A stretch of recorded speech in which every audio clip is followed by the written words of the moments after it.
Hi everyone and welcome to today's webinar. Today we're going to take a look at some of the amazing work our educators have been up to this term. My name is Kendall Havenstein and I am the Operation and Marketing Manager for Smart Technologies Australia New Zealand, and I will be today's co-host supporting the presenters in the background. I'm going to go through a few housekeeping items and then I will hand it over to today's presenters. So first things first, you can earn a certificate for this webinar by logging on to training.smarttech.com, and then at the end of the webinar, the last 10 seconds, there'll be a Mark Complete button which you can click on, and then it will automatically download you a certificate locally to your computer with your name on it. So I will have this particular webinar up with the certificate connected at the end by this coming Monday the latest. So if you need to check back then, Monday the latest, next Wednesday definitely it will be there. With your control panel, you can shrink it by clicking on the white and orange arrow, and it will shrink down to this size here, and then if you need to pop it back out, you just click on the arrow again and it automatically pops back out. So with questions, we will have a short question segment at the end of the webinar where you will have a chance to communicate with the presenters directly. There are two ways you can do this. You can type it into the question panel here and I will read it out to the presenters, or you can raise your hand to come off mute and communicate with them directly that way. If you do have any technical difficulties, please type them into the question box like throughout. If you have any technical difficulties throughout the webinar, type them into the question box and I'll do my best to help you out straight away. And if there is any questions about the presentation that come up throughout, please type them in. I may be able to answer them myself, or I can save it up and read it out at the end. So without further ado, I'm going to hand it over to today's presenters. Thanks so much, Kenny. I'm really excited today. I've actually been looking forward to this one throughout the entire term, as we've been listening to these amazing stories that are coming across from our teachers, and in particular today, our Smart Exemplary educators. So I'm here, I'm Molly Turner, education consultant at Smart, and I'm with my colleague, Rebecca Woolnough, who's also an education consultant for Smart. But really today's presenters are the following three educators that we'll focus on today and really hear from them about their amazing journeys through what can only be described as a pretty sort of crazy few months in education. So first up, I'll introduce Greta Watson.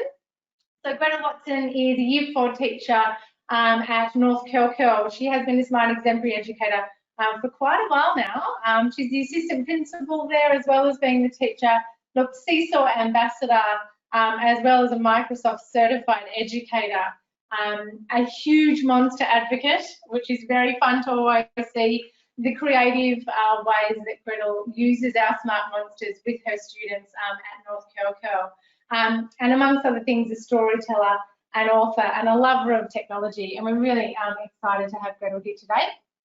Same with Cassie Allen. Cassie Allen is down at Glendale Primary School in Victoria, Melbourne, and she's been a classroom teacher for 7 years, a Year 3 coordinator as well, and an acting and learning specialist, reporting and compass coordinator, an ICT coordinator, and a Smart Exemplary educator. So again, you can kind of see these fantastic credentials within sort of the space of technology. So that's why we're really excited to hear from all of these educators today. And Vicky Bindell, our Smart Exemplary educator across the borders in New Zealand at Springbank School in the Bay of Islands in New Zealand. So Vicky Bindell is the head of Department of Mathematics there, and 38 years in education with about 15 years using Smart in the classroom. She's popped there how she's still learning and being amazed by Smart's power.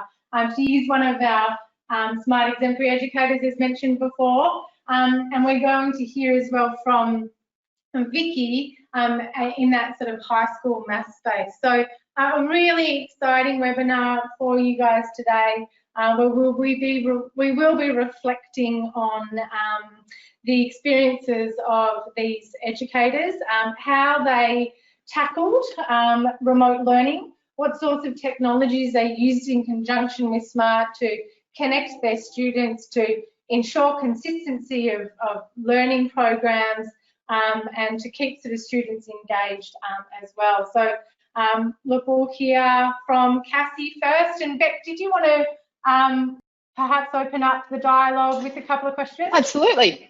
Absolutely. Thanks, Miles, and thanks for the introduction for all of these amazing educators. As we hand over control over to Cassie so we can have a look at some of her amazing lessons. But this is really a celebration of our educators that inspire us every day, and a reflection of the journey that everyone has been on to date. This term has been quite a challenging term, and I'm really looking forward to hearing the stories from our fantastic educators right around Australia. So I think we're going to start with Cassie first, and we're just going to get Cassie's screen up there. Wonderful. So Cassie, being a Victorian teacher, I'm based in Victoria as well. I'm really proud of our educators here in Victoria. I'm proud of our educators everywhere, but Victoria has been locked down for quite a significant amount of time, and you've been delivering blended lesson delivery and teaching from home for probably the longest state in Australia. I mean, we've only just gone back. Your first day with your students was today. So what was the biggest challenge or obstacle that you faced during this time? Yeah, thanks, Beck. Probably the biggest challenge as a whole was differentiation. I think we don't realise how often in the classroom that we kind of redirect the learning and adapt the lessons on the fly. And I think obviously that was a very difficult thing to do online. So I think that was probably the key thing that came up a lot. You know, running ICT, I developed a lot of the platform, and that was something that I was constantly getting queries about. So we had a few ways around it, and there's always something that you can do to improve it. And certainly, like where our program began and finished, it was in a completely different space, and it was really interesting to see how everybody came about and developed their skills in technology over the time. But I think in terms of what the biggest hurdle was, that was the most significant one. I think assessment was another thing. It was obviously difficult to tell what was being done independently and things like that, but I think you just didn't realise how often you change a learning objective because they've not quite got it, or extends the learning, and that was a tricky thing to do online. Yeah, how to be agile, I guess. And I've heard that echoed throughout all of our Australian and New Zealand educators is the collection of authentic student data and work samples. And actually assessing what they've actually learnt over this time and being able to apply that has been quite a barrier. So what was, you spoke a little bit and you touched a little bit on the other sort of barrier of differentiating the teaching and learning, and also your journey from start to finish. So what were some of the solutions that you came up with, or what was the greatest success you had? Well, I think we did use the Google platform as a starting point, and then we used a whole load of different platforms from there. We did use Classroom for Communication and Gmail and Google Meets and things, but we did use our lessons were all linked to a timetable, and they were all presented through the Smart Notebook, the Smart Learning Suite online. So I think being able to differentiate through that eventually became something we got good at. I don't think we were in the beginning, but I think we learned to use that in an interactive way so that we could adapt the lessons as we went. So we couldn't always, obviously when we're doing a Google Meet, it was much easier to do that, but we couldn't always be online with the kids. So when we couldn't be face-to-face video conferencing, we used Smart Learning Suite to be able to run live sessions. So whilst we weren't talking to them, we could see them typing, and it was like an interactive writing session, and we could give real-time feedback and things like that. So that was one of our solutions that we could set up on a regular basis. That's awesome. And did you start there, or did you is that where the journey started, or did that evolve? So from my understanding, you had a Google Doc and then a timetable and the links to the lessons. Is that where you started? Yeah, we did start with that. We are in a fortunate position where we do have quite good access to technology where I am. So we did start with that. However, in terms of the skills, they certainly weren't there on the kids' behalf in the beginning, particularly in the juniors. We didn't start using the interactive software. They weren't really we had always run that through the classrooms, but they weren't used to doing that independently. So that was something that we put in as a solution when we found that we couldn't differentiate as adeptly as we wanted to. Yeah, brilliant. And this is one of the lesson examples that you've got up on the screen? Yeah, so this is an example of one that we did change. This is something we started doing. We had kind of set times that we were like, okay, they seem to be struggling with the differentiation of writing, so we'll make sure our writing sessions are interactive. And I would start this live session. The kids would all connect to the session and do it together. So they would have a couple of warm-ups, like synonyms games like this. And then this is an example of one that they did. And it just gave them an idea, because obviously when they're on their own, you've lost that classroom discussion, and it brought that back to the table. So they were able to like get prompts from each other and see what their peers were doing, and then that could prompt them to have other ideas, which is what was missing when they're working on their own. So this was an example of just finding synonyms of words, that they could send to the board. And then because we were using, sorry, they're so cute. They just want to talk to you, don't they? Yeah, because they lose the manners online, so I kept drilling it in, being like, "Where's your manners gone?" And then they went a little too far. Love it. Yeah, so things like that. Then we use the collaborative workspace quite a lot. This one here, because they could be in teams, but there was still prompts. We could put prompts up for whatever we wanted them to achieve. So if I just give you an example, so I put like the whole class into 5 different teams. Yep. And then they did things like this, where they described the feeling of opening the box, and then all of these warm-ups would link to the final activity. That they would do the final activity independently, but they'd had all this kind of scaffolding before they got to that point. I love that. And so just as a side question, when you did the team, like the workspaces and the team activities, did you keep them all in the one, this was a live session, did you keep them all in the one live session, or did you let them go off into breakout groups and chat to each other to do these activities, or did you let them work together just on the activity whilst they were all in the same thing? They were all in the live session together, so some of them were whole class activities, but then obviously when they've come and done this collaborative workspace, they're only in groups of 4 or 5. And then it depended on what the final task was. So if the final task was independent, we just kept them in this session for this like 40 minutes or so.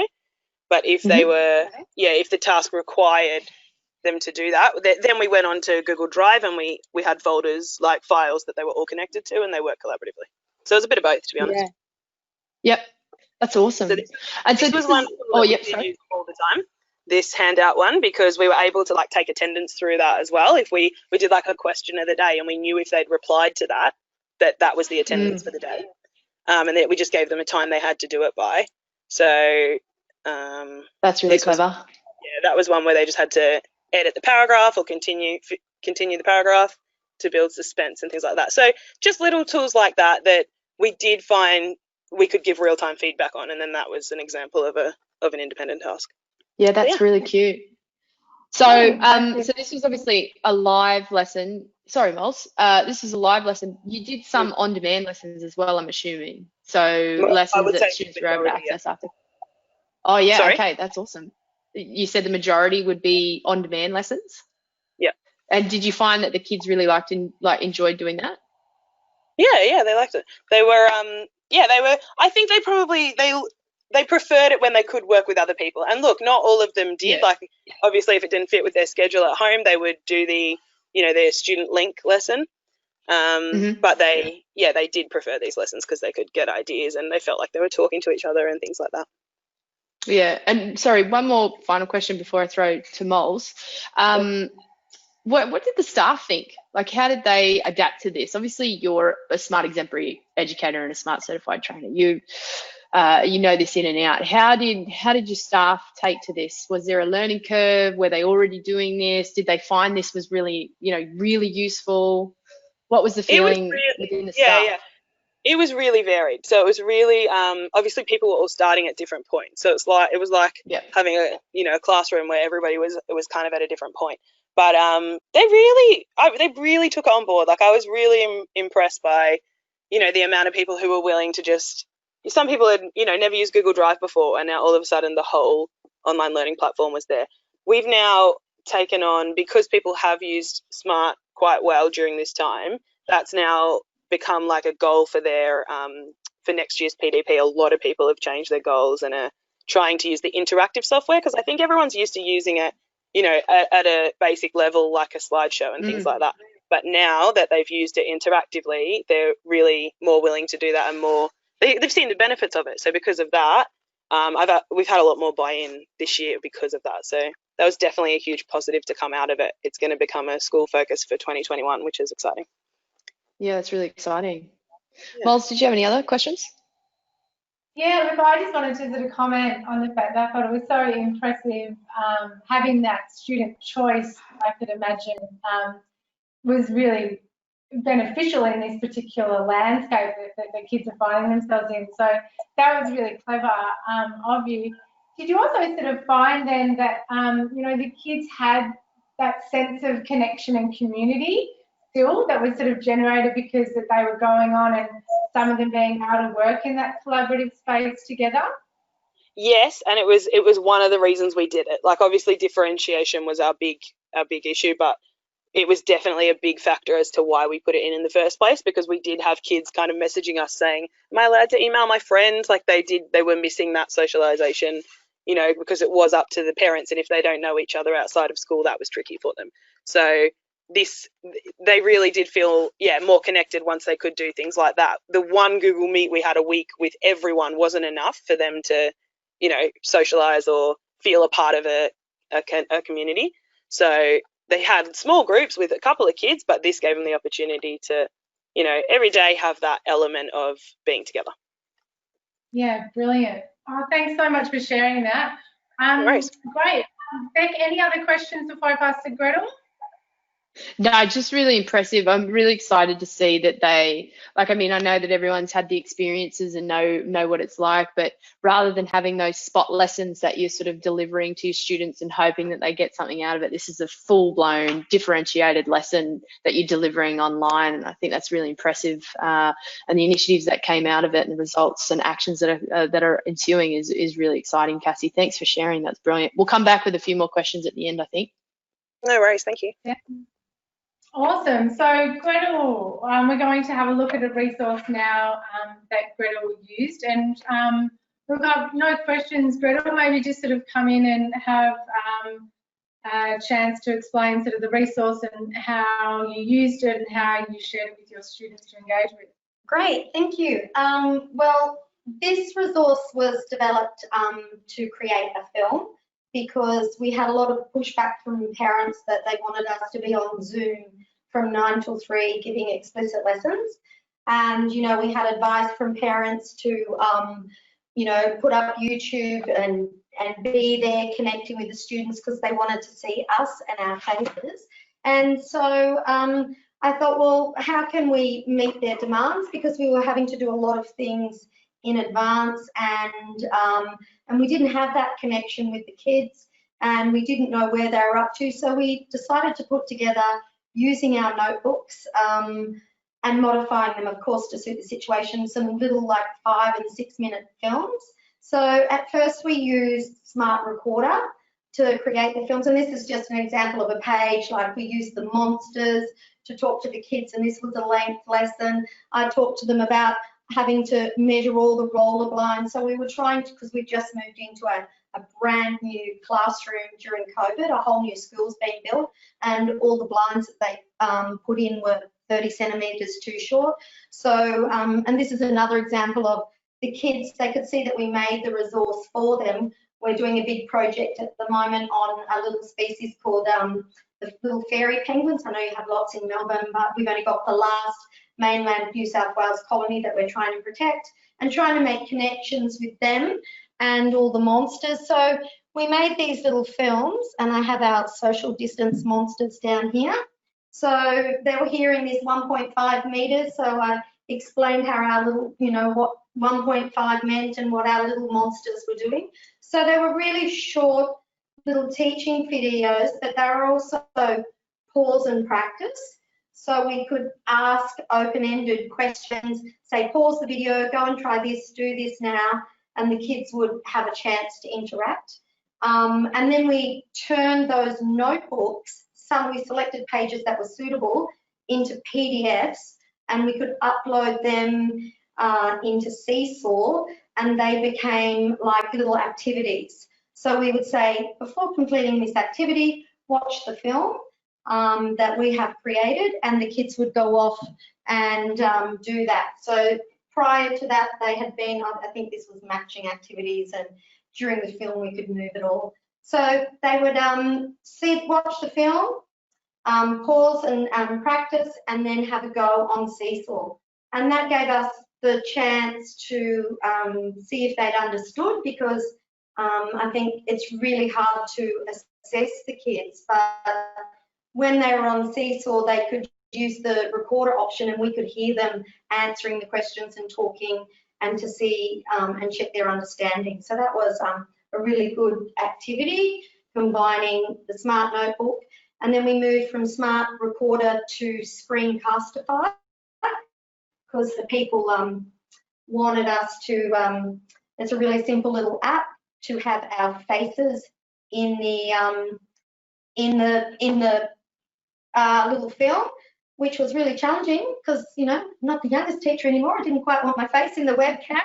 And but it also, I actually purchased this because it gave me the option to edit the film, because, you know, my husband came in one day during a film and said, "Oh, a dead rat," you know, and so, you know, so there's lots of things happening, as you can imagine, at your homes while you were working from home and things like that. So yeah, so that's just a little example.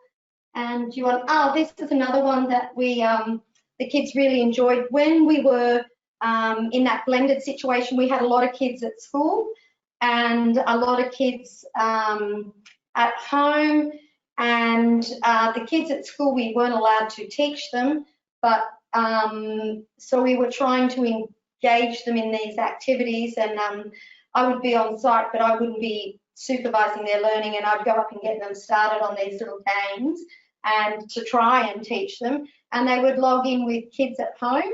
So we'd put in the stream on our Google Classroom.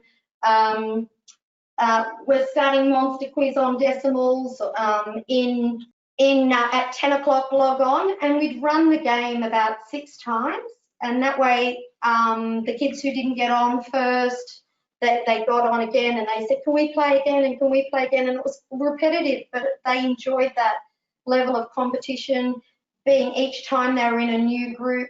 Some kids were at school, some kids were at home, and it gave them a little bit of connection to be with the kids at home. And then we've played that again since we've come back to school.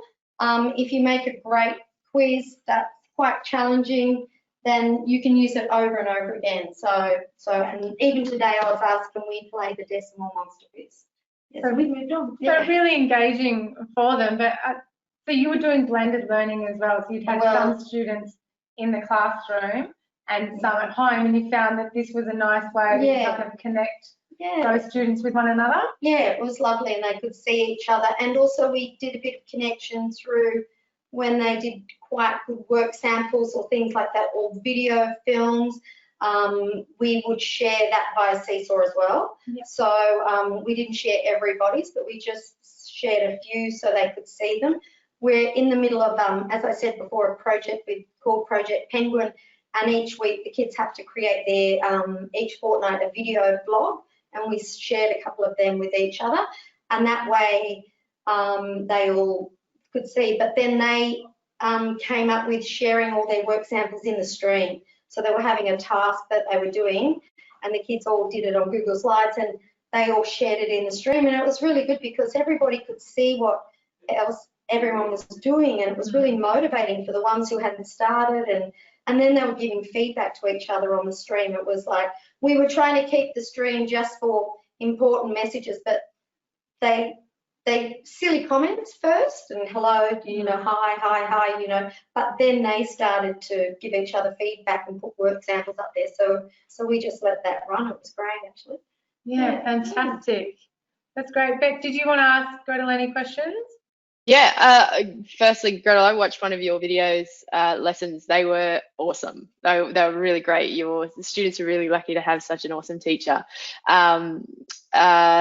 my question would be, I've got a couple of comments first. So it's interesting to hear you talk about the evolution of their online behaviour, their digital citizenship, where they started to use the chat box in silly ways, but then it started to evolve to be quite a useful tool. Did you use the chat box in any other sort of circumstance, or did you find that most of the students had that evolution, started a bit silly and then it became really useful? Yeah, and well, we've used Google Classroom, you know, quite extensively before, but a lot of the time we've had this thing, because they do like to talk, called class collaborators, where we just share one document, we create a table, and anything that we've been doing, you know, and normally it's a kind of school-based activity where they're able to show an example, and so everyone's able to add to that and show all their examples. So they've done that stuff before and been quite sensible and focused, but the evolution was the feedback they were giving each other, and it was low level feedback, but it was actually, they were really appreciating each other's comments and making some, you know, some really good starts on giving good quality feedback to each other. But yeah, they did improve, but they did need that space for that, you know, just chat. So we opened up one called every day. We had one called class chat, and they would just, one document, they could go and chat in there, and that was. But they got over that because they, you know, they weren't really saying anything important. So yeah. Yeah, it's really interesting how that evolved, and how beautiful to be able to capture all of that feedback that they're writing, just to show them, or for reporting time, or show the parents sort of the type of feedback that they're giving, which is really, really fantastic. You're a Seesaw ambassador, and you touched a little bit on how you were integrating with Smart Learning Suite online with Seesaw, and obviously Google Classroom as well. How are you finding the integration? Was it tricky? Were there any sort of obstacles? Was it really easy? Was there things that happened that you didn't realize you could have done? It was a process in problem solving and how to sort of work out what worked best. But I guess what I should have done is gone in as like the student user to have a look and see how it looked and how it worked, because some of them worked well and then some of them didn't work as well. But on the all, most of them were quite all right. And just that repetition, especially for those really low kids, was really good. And just converting, you had the resource there as a notebook, take out the pages that weren't relevant, you know, convert it into a PDF and have them just answering those specific little tasks, recording of it. I was really impressed with how creative they became with responding and how they responded, because they were using the software like I hadn't seen before. So I was really impressed with what they were actually doing. So yeah, and popping the monsters into the Seesaw activities, you know, brought them back that connection, and they knew that resource had been made especially for them. So that was good, because you could really tailor it to your students. But having said that, differentiation in that sense was hard as well, because we were doing so much in advance and you couldn't preempt, you know, everything, and you couldn't, you don't realize how much you do on the fly and modify things in the moment.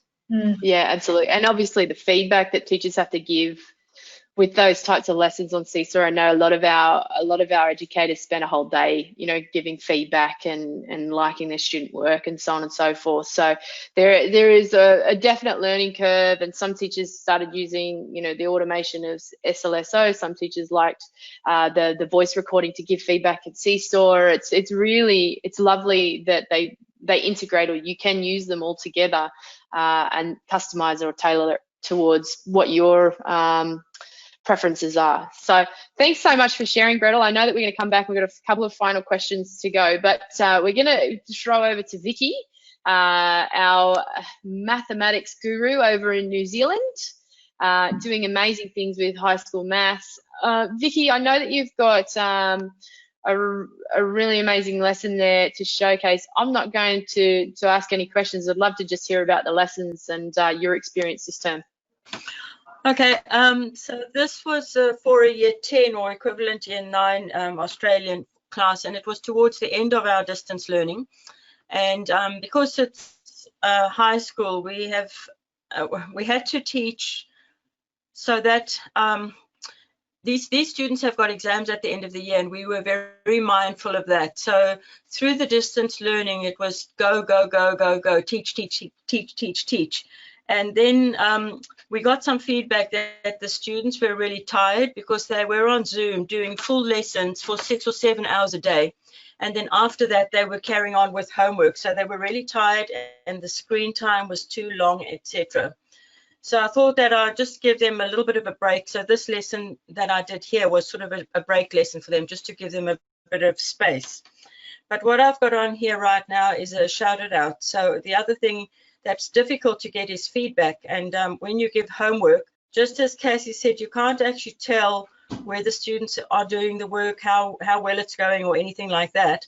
So I just do a shout it out and say, how did your homework go? Then they'd pop up here, and then I could see if anyone was struggling, and then I could ask them to hang back in the Zoom session, then help them at the end of that. So I found shout it out very useful for that and getting feedback on various other things. And also, as Gretel said, with the behavior online, also that had to be monitored, and I used the shout it out also to get rules of engagement, let's say, because they get a bit silly as teenage boys can. And so we got rules of engagement up on shout it out, and I could pop that up all the time and say, just remember what we agreed on and so on. So that was very useful for that. So then this was just my little lesson just to have a bit of a break. And so we did some constructions of creating these triangle things that they could then color in. So using the tools on Smart Notebook, the compass and the ruler, and we made these wonderful triangles that look like this, and then they could color them in, and they showed them to me on their cameras. They could have uploaded them also to OneNote, but I wanted it to be a little less formal, and so they just popped this up and showed me on the cameras, and we could all see. So that was really cool. Then the other thing I did was looking at an Archimedes spiral. So I had this on the screen, and then I gave control to the students, which they love, of course. And then I asked them to complete the spiral or do some spiral work. So this is some of what they did. So just bear in mind that most of our students don't have right-on devices, unfortunately. So this is coming in. It's almost like someone brings their hand in from out of nowhere onto your screen, and then they control. So I relinquished control of all Smart Notebook, gave control to various students, and then let them do the spiral, and they absolutely loved this. And then since coming back, they said that I was the only teacher that gave them some fun time. So this was fun time for them, but they were actually learning, of course, and they don't really know they're learning. So they had some fun with that. So I just wanted to show you this bit of fun lesson that we had. This was not a serious lesson. Yeah, and I agree with what Cassie said also about the differentiation, which was difficult. That's when we're doing serious teaching. So some students found that it was far too slow, and others found it was very fast and they couldn't keep up. And so I was able to use breakout rooms for that and split people into different groups. I used Monster Quiz also, and that was quite exciting, even though they're all over the place. The Monster Quiz created a lot of excitement, and they were cheering each other on, and that was really nice to see through Zoom. So, you know, one person would finish and they'd cheer their team members on. So those were very good. But I used Smart Notebook for absolutely everything, and that was very, very useful. I even had an appraisal lesson with the principal, and he said that because of the Smart Notebook, because of Smart, it was just like being in a classroom. So that's really good. So I think Smart has been fantastic for this distance learning. Amazing, Vicky. Yeah, so that's all that I have to say at the moment.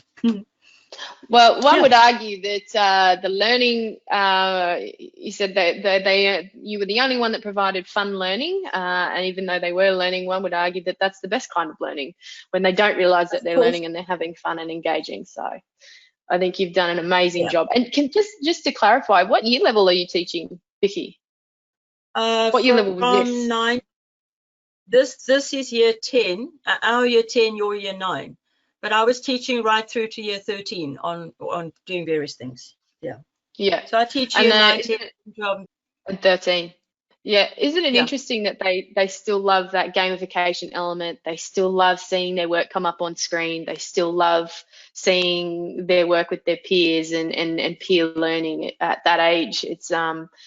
It's really reflective of what they're wanting or yearning for in the classroom, and you've given it to them in spades there, Vicky. That looks amazing.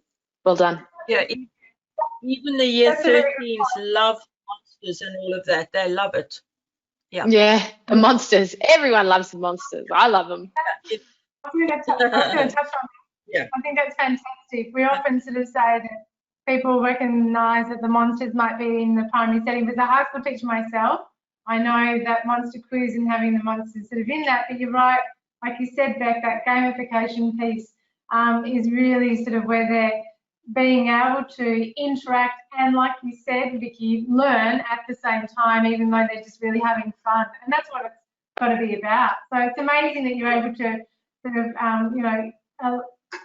create that kind of experience for the students in this time. It's a testament, obviously, to your teaching and your creativity as well in using technology. To all three of you, I think it's just been absolutely amazing insight into what you can do and what you're forced to do under a lot of pressure and under a lot of sort of time constraint as well. So I'm just very mindful of the time here, and we might kind of sort of wrap it up. But I suppose a lasting question, and Becca, I'll also leave you with a question too. But what I'm really interested as well in knowing is from you guys, from these experiences that you've had and the places that you found your education sort of to be in that context, what do you think will be the biggest thing that you'll take from this experience and perhaps to shift or to change sort of practices into the future? We might go Can I say round robin, something? so we might go for it. Yeah.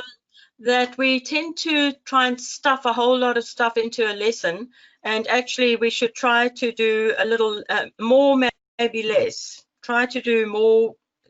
Less is more. To do less, but make it more meaningful. Something like that, because the students find too much coming at them, and then they just shut off. Really. Absolutely. I think we'd probably take on a lot more interactivity. I think that we had this opportunity to just create these collaborative workspaces, which like we hadn't in the past. And I think that that's something that the school as a whole is really keen to take on and develop in different aspects. Obviously, foundation, we're doing it at a completely different level to 6, but there was just some capacity of it in every year level. And I think doing that and kind of the kids, we're talking a lot about student agency throughout the last few years and how we can develop that and encourage it. And this is just such a powerful way to do that, where they can kind of bounce off each other and be a bit more critical about what they're thinking and what they're doing. And I think that tool is just such a powerful thing for them.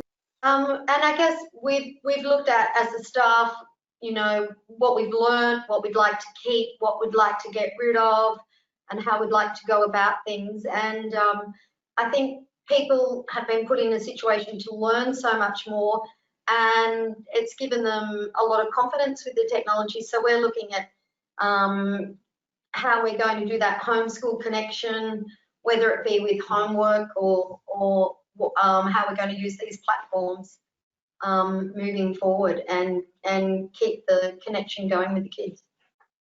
And I think that's all three valid points, and really interesting to see the results of what's come out of this pandemic and these problems that we had to solve quickly and on the fly and be so agile as our educators all are.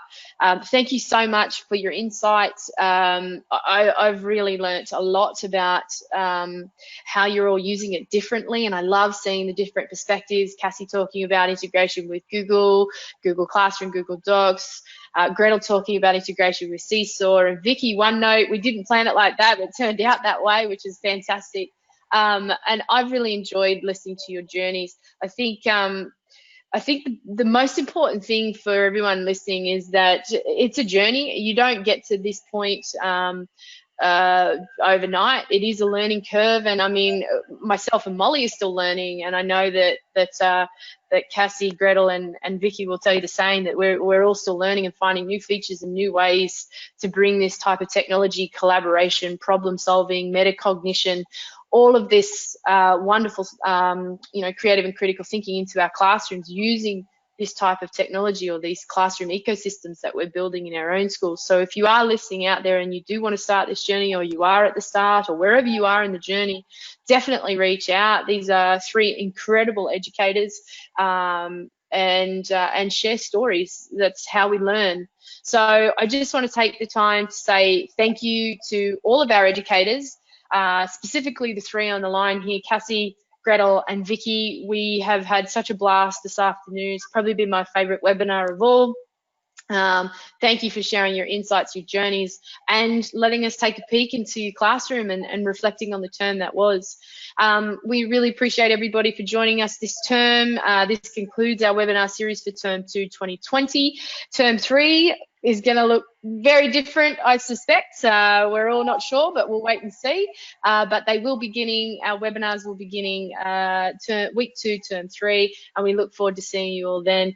Don't forget, there is online training, there is a smart exchange. Please connect with us if you'd like to, or let us know if you'd like to get in touch with one of these 3 amazing educators. Thanks so much for your time, everyone. Thanks, Cassie. Thanks, Gretel. Thanks, Vicky. Thanks, Mols. Thanks. Thank you. So much. Thank you. All right, so we might do questions. Did any questions come up there, Kendall? Yes, I do have one question here from Dorothy.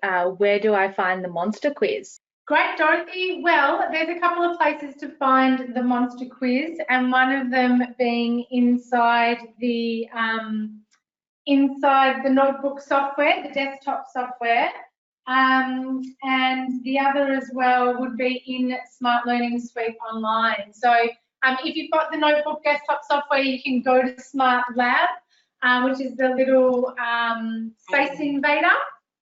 And in there, you'll see the template for Monster Quiz. And Monster Quiz will actually just lead you through, the template itself will lead you through what you need to do. So what questions you pop in and things like that. So yeah, in the software, desktop software, and also we have the same in the Smart Learning Suite Online. Great, that seems to be the only question for now. Dorothy said thank you for that, and also Trudy has sent a message through saying thank you for today's webinar as well. So pretty quiet on the questions today. Everyone's writing reports. Yeah, they're on the report writing. Well, we're available anytime. You've got our contact details, and I know that Kenny will send out the recordings as well. So for those of you that need to ask questions down the line, our contact details will be available there. Cool. It's so hard to tell with questions. Sometimes there's a flood, sometimes it's short. So I'll do a quick wrap up now, if you like, Molly, and everyone else can drop off if you like. Perfect. Thanks, Kenny. Great. Thanks, everyone. That was an awesome webinar. Thanks, Gretel, Cassie, and Vicky again. It was fun to have everybody involved this week. So I'll just quickly go through to anyone who came late at the beginning. You can earn a certificate for this webinar by logging into training.smarttech.com, and then at the end of the webinar there'll be a Mark Complete button that you can click on and then download the certificate locally to your computer. It will be a PDF certificate. So this particular webinar will be up and running on next Monday at the very latest. And as Beck briefly mentioned, you can get free classroom resources on our SMEX. We call it SMEX. It is Smart Exchange, and the link to Smart Exchange is just on the bottom there. So if you just into your browser, if you just put exchange.smarttech.com, it should come up, and there's loads of lessons in there. You can filter by age and by subject. Educators from all around the world post up their lessons on there. And please follow us on our socials. We've got Facebook. Molly and Becca both have an Instagram each, and we also have a LinkedIn and a Twitter account, so that I update that regularly, and so Molly and Becca update their Instagrams regularly with loads of different content, you know, ready-made lessons, webinars, how-to videos, software updates for Smart. It's a pretty broad. So. And at the very end of this webinar, there will be a survey that gets pushed out to you. So we do take the feedback seriously, and we are in the midst of planning for Term 3's webinar series. So all your comments and feedback will be wrapped up in the planning for that. So I'll let everyone enjoy the rest of their day. Bye.